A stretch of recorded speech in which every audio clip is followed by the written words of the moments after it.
노르웨이 국방부 회의실에서는 이상한 논쟁이 벌어지고 있었습니다. 성능표를 펼쳐놓고 숫자를 따지는 게 아니었습니다. 한 관계자가 달력을 펼쳐놓고 묻고 있습니다. 전쟁이 나면 언제 받을 수 있습니까? 미국 쪽 담당자는 말을 흐렸습니다. 현재 주문이 밀려 있어서 유럽 담당자도 비슷했습니다. 우크라이나 쪽 납품이 우선이라. 그때 한국 쪽 담당자가 말했습니다. 2027년부터 순차 인도 가능합니다. 회의실이 조용해졌습니다. 그날 이후 노르웨이의 선택은 빨라졌습니다. 2조 원대 조달 패키지가 움직였습니다. 미국도 유럽도 아닌 한국을 선택한 날이었습니다. 외신들은 당황했습니다. 나토 국가가 왜 한국을...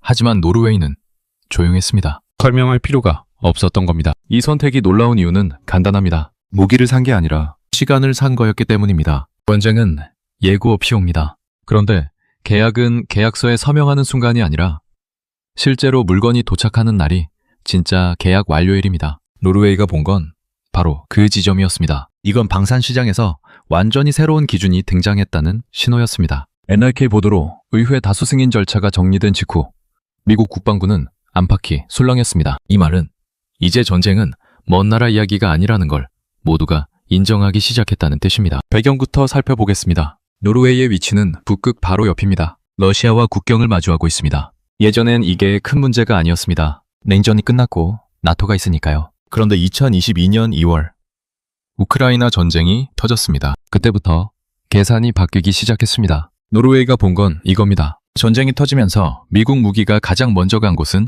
우크라이나였습니다. 유럽 국가들도 마찬가지였습니다. 자기 나라 물량도 모자라는 판이었습니다. 그리고 하이마스, 미국제 다연장 로켓을 주문하려던 나라들은 줄을 서야 했습니다. 2년, 3년, 어떤 건 5년을 기다려야 한다는 답이 돌아왔습니다. 품목과 시점에 따라 차이가 있지만 공통점은 지금 당장은 어렵다는 답이었습니다. 여기서 한 노르웨이 국방 관계자가 이렇게 말했다고 합니다. 만약 우리가 전쟁이 나도 그때도 줄을 서야 합니까? 이 질문에 답할 수 있는 나라는 많지 않았습니다. 종합병원 접수처에서 진료 예약하는 것처럼 됐습니다. 지금 예약하시면 3년 뒤에 진료 가능합니다. 그때까지 제가 살아있을까요? 웃을 수가 없는 상황이었습니다. 이와 관련해 국제 방산 시장을 보면 2022년 이후 완전히 다른 시장이 됐었습니다. 예전엔 성능과 가격이 전부였습니다.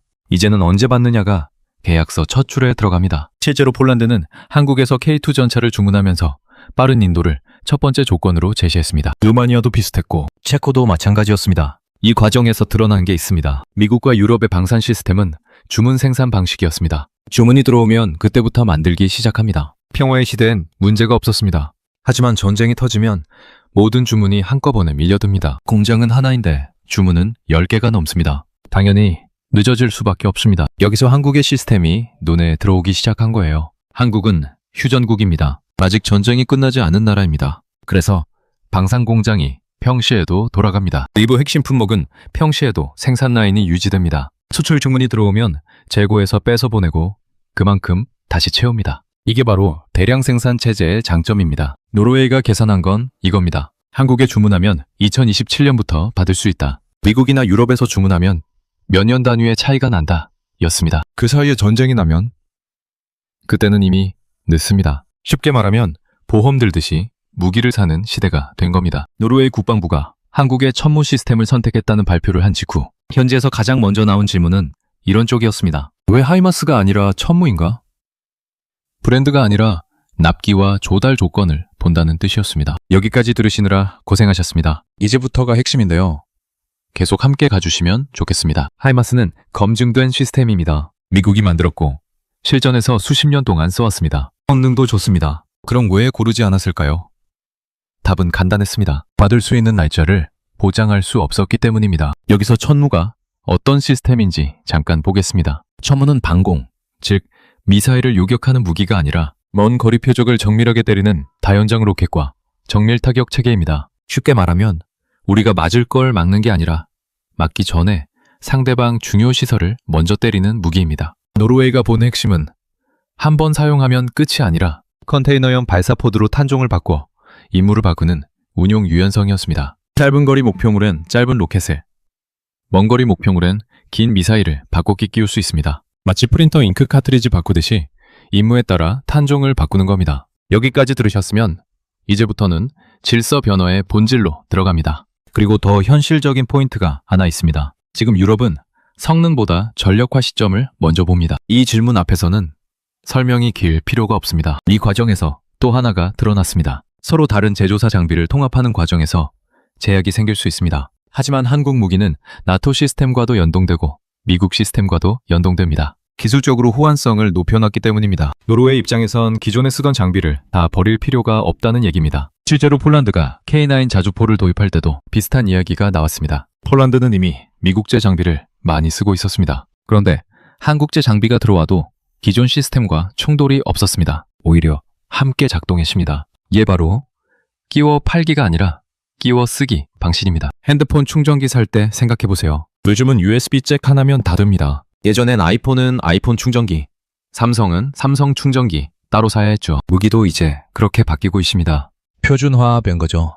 여기서 중요한 건 이게 기술 경쟁이 아니라 생산 속도 경쟁이 됐다는 겁니다. 유럽 방산 연구 보고서들에서 자주 나오는 분석이 있습니다. 한국의 방산 수출이 늘어나는 배경에는 납기 경쟁력이 있다는 평가입니다. 현재까지 알려진 것에 따르면 한국 방산 공장들의 가동률은 평균 70에서 80% 수준입니다. 미국과 유럽은 평화 시대엔 30에서 40%까지 떨어집니다. 이 차이가 납기 차이로 이어지는 겁니다. 다만 이 부분은 여러 외신 브리핑에서 같은 방향으로 확인되는 흐름이고 공식 통계가 딱 떨어지게 공개되지는 않았습니다. 계약 발표 이후 국제안보 전문가들 사이에서 가장 많이 오간 표현이 있었습니다. 질서의 변화였습니다. 이건 단순히 계약 하나를 놓쳤다는 차원이 아니라 선택 기준 자체가 바뀌고 있다는 신호였습니다. 나토 국가가 미국이나 유럽 무기가 아닌 다른 나라 무기를 선택한 건 이번이 처음이 아닙니다. 하지만 노르웨이의 선택이 다른 이유가 명확했기 때문입니다. 성능 논쟁이 아니었습니다.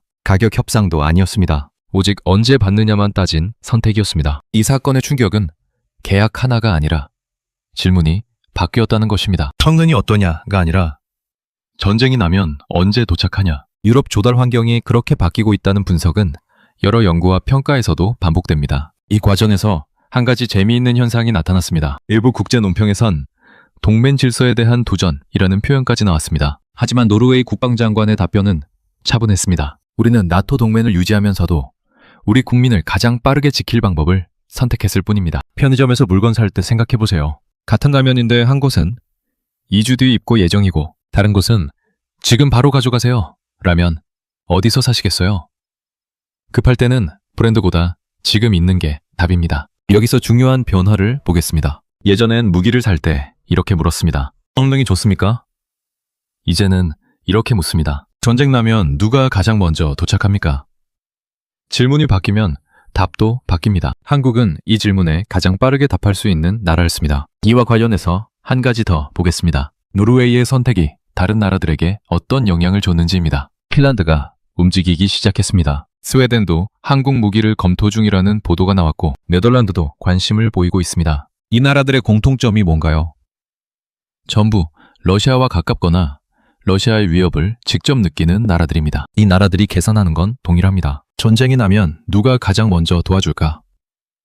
이 질문에 대한 답이 바뀌고 있습니다. 조달 기준으로 보면 미국은 이제 먼 나라가 됐습니다. 거리가 먼 게 아니라 시간이 오래 걸린다는 의미에서 멀다는 겁니다. 여기서 한 가지 짚을 지점이 있습니다. 이 변화가 미국 무기에 대한 신뢰가 무너져서 일어난 일은 아닙니다. 미국의 군사 기술은 여전히 세계 최고 수준입니다. 문제는 공급 구조였습니다. 미국 방산은 평화 시대를 전제로 설계되어 있었습니다. 주문이 들어오면 그때부터 생산 라인을 가동하는 방식입니다. 이게 효율적이기는 했습니다. 평화가 계속될 때까지는요. 반면 한국은 휴전국입니다. 전쟁이 끝나지 않은 상태가 70년 넘게 이어졌습니다. 그래서 방산 공장은 항상 돌아갑니다. 평시에도 일정량을 만들어 놓습니다. 평화가 계속된다면요. 이게 비효율처럼 보일 겁니다. 하지만 2022년 이후 세계는 힘이 있어야 평화가 유지되는 상태라는 걸 깨달았습니다. 그래서 한국의 시스템이 눈에 들어온 겁니다. 그럼 이 모든 흐름을 정리해 보겠습니다. 노르웨이의 선택은 개별 사건이 아니었습니다. 이건 세계 질서가 재편되는 과정의 한 장면이었습니다. 첫 번째, 전쟁이 일상이 된 시대입니다. 우크라이나 전쟁이 3년째 이어지고 있습니다. 중동도 불안합니다. 대만 해협도 긴장 상태입니다. 평화는 당연한 게 아니라 유지해야 하는 상태가 됐습니다. 이런 시대에 무기는 보험입니다. 보험은 필요할 때 바로바로 써야 합니다. 두 번째, 공급망이 전략 자산이 됐습니다. 아무리 좋은 무기라도 전쟁 터진 뒤 5년 뒤에 온다면 소용없습니다. 반대로 성능이 조금 낮아도 6개월 안에 온다면 그게 더 가치 있습니다. 이 계산법이 바뀌면서 한국의 위치가 올라간 겁니다. 세 번째, 동맹의 의미가 바뀌고 있습니다. 나토 회원국이라고 해서 미국 무기만 사야 하는 시대는 끝났습니다. 동맹은 정치적 약속이지만 방어는 실전 능력입니다. 노르웨이는 나토를 떠나지 않으면서도 한국을 선택했습니다. 이건 모순이 아닙니다. 실용주의입니다. 국제 연구기관들이 이 부분을 주목하고 있습니다. 시프리 기준으로 한국은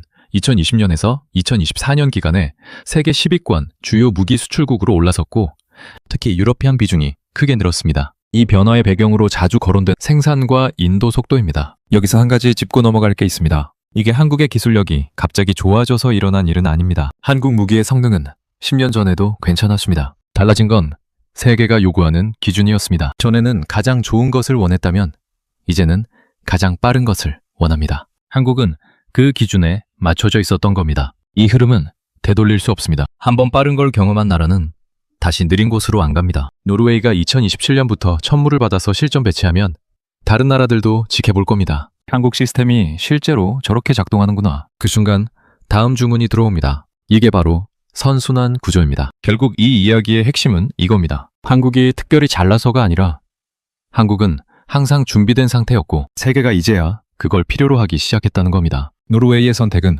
미국과 나토를 벌인 이야기가 아니었습니다. 전쟁이 난다면 누가 가장 먼저 도착하느냐? 그 질문에 대한 답이었을 뿐입니다. 이 사건이 보여주는 기준 하나만 기억하시면 됩니다. 방산계약은 이제 무엇을 사느냐가 아니라 언제 받느냐로 평가됩니다. 한국은 그 시간을 책임지는 나라가 됐습니다. 조용하지만 확실한 변화였습니다. 여러분은 이 변화의 기준이 어디까지 이어질 거라고 보십니까? 댓글로 의견 남겨주시면 다음 주제에 반영하겠습니다. 오늘도 끝까지 들어주셔서 감사합니다. 이상 인생 한 조각 이야기였습니다.